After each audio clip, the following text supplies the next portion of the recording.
Nerdaholics. There are 4 of us now. Wasn't there 4 last time when I was here? This is the first time it's been all 4 of us. We've actually managed to get all 4 of us together. Yeah. So, Jack wasn't here last time, was he? No. It's not. You did it without me, you bastards. Well, we asked you and you weren't allowed. No, that's what happens. I won't. You know what? I think I'm at a point where I don't really want to talk about Doctor Who until it becomes good again. You know? I'm literally just talk about classic and that's it. Yeah, that's all I'm interested in. Classic until the cows come home. But it's like the old. Rob's going to reach that, and he'll be able to see why we all hate it so much. Yeah, I'm nearly there. Rob's going to. Season 8, so we're nearly at the point of no return.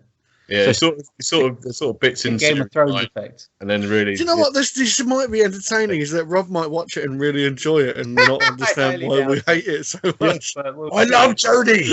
Hey, why do you hate Jodie, guys? Come on. You know what? If Rob can explain arachnids in the UK in any way, shape, or form, I will give him £1 million. Okay, challenge accepted. Half of me now just wants to just move on to that one episode and just explain it to you. Just to put Jack watch me here going, it doesn't make sense. I have a mental image of Rob watching it and just crying, and that's it. There's no explanation. There's no trying to explain it. Just the cry. Any episode from that series. Really. I know specifically that. If Rob has any self-respect, a bit like me, he'll get through the first season and not bother with the second season. I will watch it all because I'm committed. I want to watch it all. All of it, but I want to watch all of every Doctor Who episode. Hey, the second season might be amazing. Maybe that's where you're going wrong. Well, to be fair, what's his name? Sacha Dhawan, or what his name was? The guy who played the Master. Sacha Dhawan, yeah. He was pretty good. He is really good. He was, and then he was a bit in a shit season. Yeah, I've accidentally watched like 10 minutes. That's David Tennant in series 2 of New Who. You know, he's a good actor in a shit series. Yeah, I could see that hit a nerve of Harry because his face didn't move at all when I said that. Well, no, because it is shit series. He's just basically going, yeah. I like to think that I'm fairly sort of unbiased because I always thought that David Tennant was my favourite Doctor, but there are some seasons that he did that were just so bad. Like I can never forget the Gollum episode. Oh, that's one of Jack's. I introduced myself into his matrices. No, don't. Why? I know that. That's fine. Oh, it's awful. It's Dobby Doctor. It's Dobby Doctor. It's awful. There's nothing redeeming about it. It's terrible. Yes, there is. It's cheese. It's absolute cheese. Everyone think of his name at once. Oh, it's so horrible. Martha's going to go around the world talking about the Doctor. It's so cringe. I mean, megalomaniac or what? Jesus Christ! What is this Doctor? Down you go. Down the years. Oh, I hated every minute of it. I love David Tennant, but I hated that storyline. I'm so glad to get rid of it. Yeah. I mean, that's almost, I feel the same way about Donna Noble fucking over the Daleks and that old crap. Stolen Earth. Yeah, there was quite a lot of, to be fair, but David Tennant was in it for absolutely ages. So there's bound to be a few bangers that are just like, yeah, that's shit. Well, everyone's going to have a bad episode or two because that's just what happens. Unfortunately, Jodie's had a bad series or two, and that's just kind of she's had a bad career run. It's kind of that. What I don't know. It makes me worry for her next series. I'm not going to watch her next series, but it's kind of like, is she going to have a bad series there as well? Because if she does, then she's basically had a horrendous run in its entirety, and that's actually really bad, just in general, you know. No disrespect to her, but it's just it's mainly on Chibnall because he's shit. Yeah, when I get round to watching it, I absolutely will refuse to judge it because of her gender. Like, I don't care that it's a woman. That won't bother me in the slightest. It's awful. I will base purely on her acting abilities and how it works, and how I perceive it as being Doctor Who. Like, if you're not Doctor Who to me, this does unrecognizable as a show. Yeah, you know, I need to be able to understand what you bring into this character uniquely that the others haven't yet brought, but still remains as the Doctor. Because that's the point. You're in for a major disappointment. Yeah, I watched 10 minutes of it by mistake because I was just flicking through a channel, And from what I gathered, it was like, oh. She's doing I don't like that. You're basically trying to pretend to be the Doctor, like trying to be David Tennant. I mean, yeah. It's like you're trying to be David Tennant. Don't do that. The thing is, and apparently Jodie and David are friends in real life, and I think how They're shrug. not the same person. But I think the problem is she probably went up to him and said, like, look, you did this role because obviously you did. I'm about to do this role. What do I do? Well, I did this. It's like, oh, okay, I'll just do what you did. And I think that's probably what's happened, and it just got lost in translation. 10 minutes of it, but that's what it came to. It just looked like that. It's just like, oh, look, she's trying to be Doctor Who. Like, no. You just be you as Doctor Who. Like, just bring your own version of Doctor Who in. Like, that's what Peter Capaldi did, and it's like brilliant. Love it. It's clearly the Doctor, but he's not the previous Doctor. He's clearly a new Doctor. Yeah, I mean, I'm not going to say that it's impossible because it's just like I'm sure there's an episode or two out there that could save her version of the Doctor. I'm sure there is. I refuse to believe it doesn't exist. I just think the writers they've got at the moment can't do it. Yeah.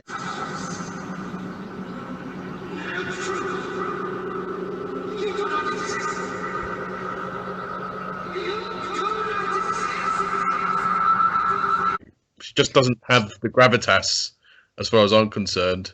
And I just think that if you need to bring something unique to the role that is specifically to your character of that portrayal. Yeah. Like, and it is when the Day of the Doctor, whatever it was, when they had all of them in, that you saw, like the one that forgot, the one that was, I can't remember what fucking David Tennant was supposed to be, but it was like the one that cares, the one that forgot. It was the Doctor who forget, the Doctor who regrets, and the Doctor who. Yeah. So they've got aspects of their personality which is unique to that version of the Doctor, and obviously Peter Capaldi is bringing in this more sort of alien, angry kind of Doctor that is a bit more like the original versions. Like, clearly an alien. William Hartnell. Scottish. It's basically. More detached. Yeah. Space than the others. But if you don't bring in something unique to it, why are you doing it? What's the point? Yeah. We've seen it before. Don't just be that. Be someone else.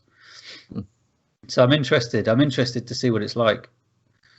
I'll try and judge it from her, because me not being a Whovian, I might bring a less of a bias towards it, because I'm not going to be really upset the storyline doesn't stay true to the canon, because I don't give a fuck. I don't really remember any of it, really. No, I remember one thing about the Doctor actually have being a little black baby girl who got murdered brutally by her carer several times, just so they could learn regeneration.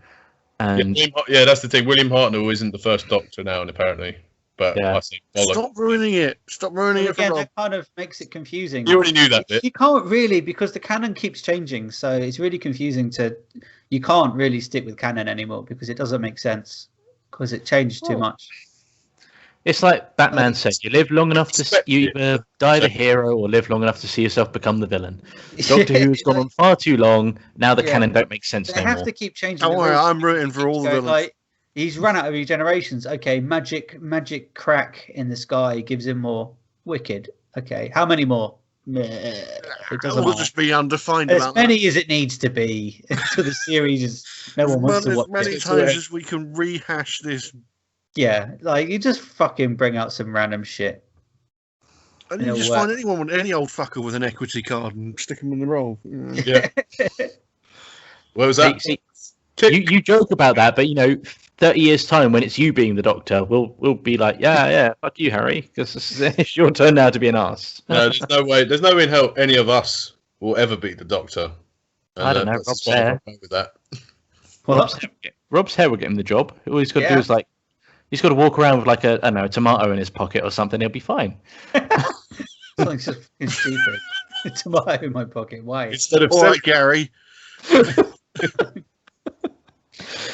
Instead of a stick of celery on his cricket clothes, you'll be wearing a basketball vest with a tomato on it or something. It'll be fine. And this is why we've stopped doing pitching Doctor Who. No, that's not why. Because of tomatoes. No, because Harry kept interrupting me and making me look stupid with all his actual common sense. Like, no. I didn't. I just. Curse your common sense, Harry. Curse. Okay. No, like I said at the time, I was quite reserved in my criticism for it, whereas he just there was just no thing. I mean, there are certain aspects that I've been watching that I just feel like I get confused about, like Clara Oswald being the guy, this is, she got sent back in the Doctor's timeline to save him. No, you didn't. Yeah, that was just dropped, and then she became a very boring character. Yeah, well, that doesn't character. But you didn't know, because we've literally you never existed before, but now you do through all of time, but you didn't. That's how they like to write these things now, Rob. Timey-wimey. It just stopped doing that. Just in its history. Don't change the storyline. All that did was just sort out any ridiculous writing mistake from the classic series can now be attributed to Clara fixing it. Okay, that's all that did. That's all that did. Yeah, and you even got to see some of the plot points, like Dragonfire. How did Sylvester McCoy get off that big fucking cliff without dying? Doesn't show it in an episode, but Clara probably did it. Done. That's all that did. Yeah. Oh, yeah. In a similar vein now, every time we watch like Roger Delgado, he's got his drumming going in his head. Oh, that's just stupid. In his head now. The drumming in his head's bollocks. Oh, it's fucking stupid. That was another reason why I hate End of Time. Because the Master's not mad.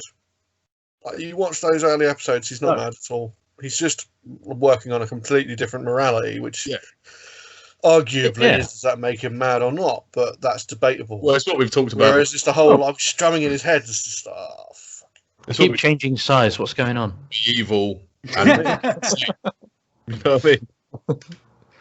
But the thing is, I accept there's going to be a certain amount of retcons and changes and adjustments when it comes to all this, because that's what they just do. But at the same time, it's kind of like you've got to make it believable. It's like when they were like, oh yeah, Clara's kind of been there secretly within every single Doctor's life. I can kind of go with that on the basis that it's like, okay, you don't necessarily need to have seen it, because she could have been in a control room pushing a button that allows him to go through a door. We know that we never see. Shrug. Doesn't matter. Off-screen stuff. Exactly. But at the same time, it's like when it's supposed to be like big important stuff, like Rob and Sean are saying, it's kind of like, okay, yeah, I get it. You really should have seen her before, because it's kind of like she's at least mentioned the character multiple times before. Yeah. And this is what I thought they were going to do with like River Song back. Recognise that. Hang on, I think I'd seen you somewhere before. I feel like I've been here before. But this is what I thought they were going to do with like the River Song character. It's like, it's like the Time Traveler's Wife book, Well, that's exactly what Moffat based her. Oh, well, yeah. Well, again, that's why I thought this is the direction they were going with, because it's like, you're ripping it off. It's fine, go for it. There's no harm with copying stuff as long as you add enough of your own unique twist to it that it's going to be okay. And well, they clearly did. Dragged out too much though. Like it really went. They just didn't know when to stop with her, did they? It was like, I know the first story was a good idea. It's good, and then like the possible astronaut stuff, it's kind of interesting.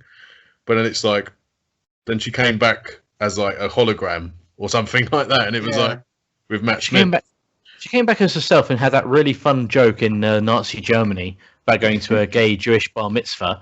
But then after that, it was kind of like, okay. Don't really need no more from you now. I think this is what it highlights to me, is how fucking difficult it is to be consistent when writing so many storylines based on time travel. Yeah. Because it's so difficult, because you're going to keep changing the timelines all the time, which makes all previous episodes make no sense, because they didn't relate to the thing that you've just done, which should have related, because it's time travel. And this is based on the sense of time travel in that it changes the timeline. It's not like a parallel universe that you can create a new version of events. No, you change the actual events. Yeah. That's how it works in Doctor Who. So if you've gone back to change events, it should change the events. But if it didn't, well, it's wrong. In any other time travel show, I would agree with you. However, Doctor Who has got one unique thing that most other time travel shows don't have. Doctor Who goes throughout time and space. So yes, the Doctor might be fucking with the Daleks, but each time he fucks with the Daleks, they're in a completely different sector of the universe.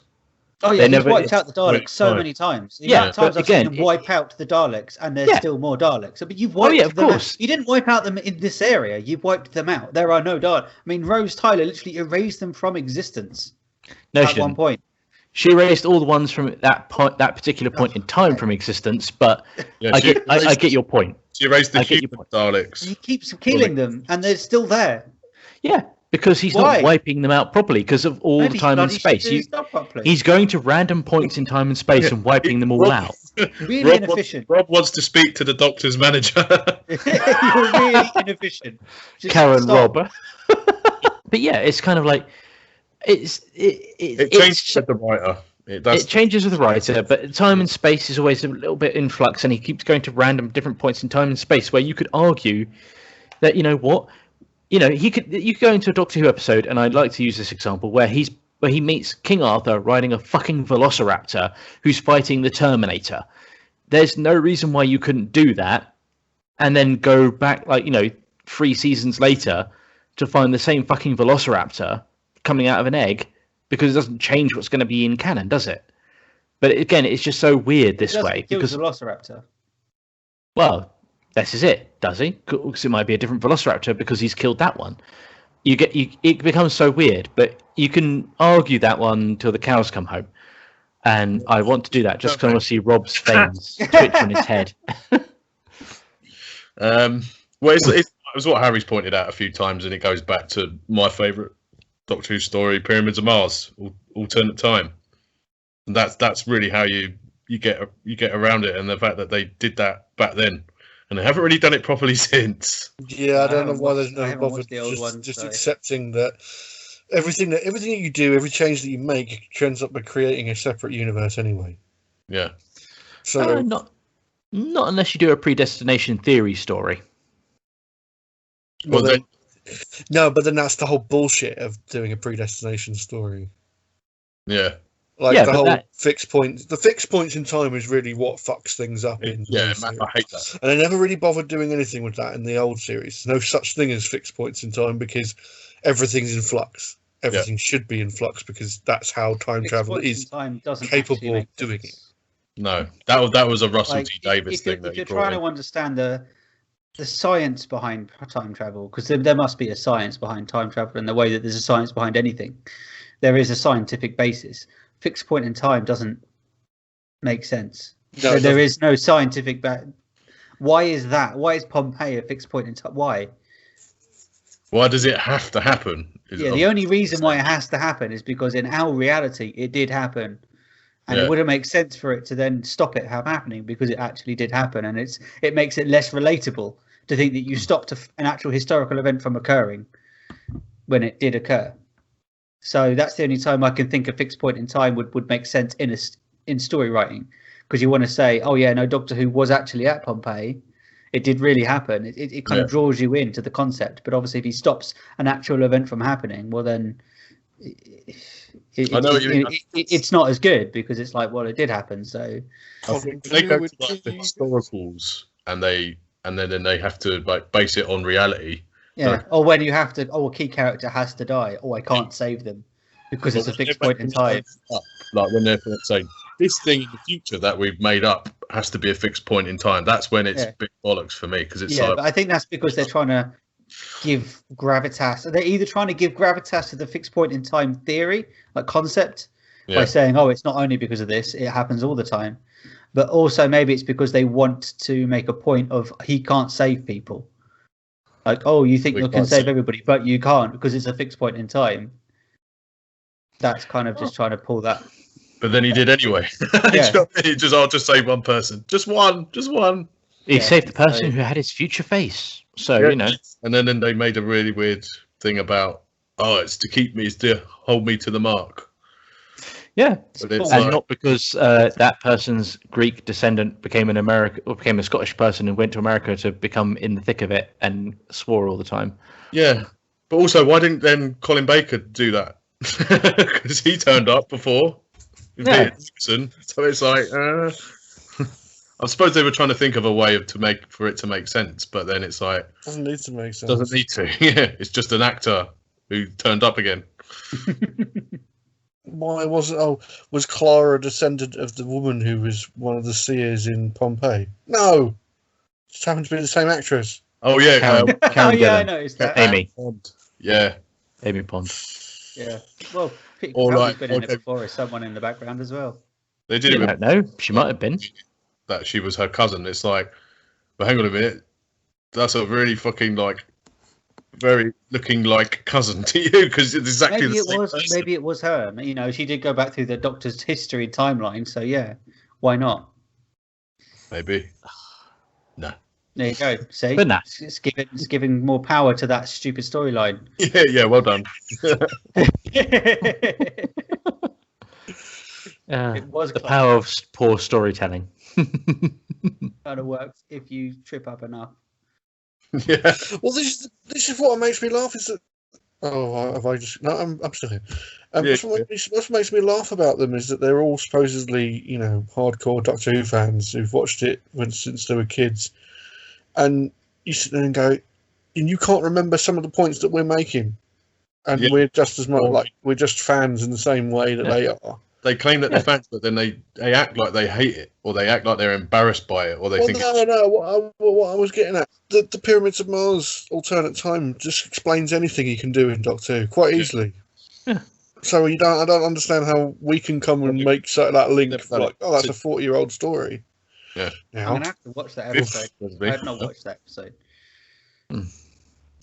Well, this is the thing. It's kind of, at the end of the day, you've got to accept that they're just shit at telling stories.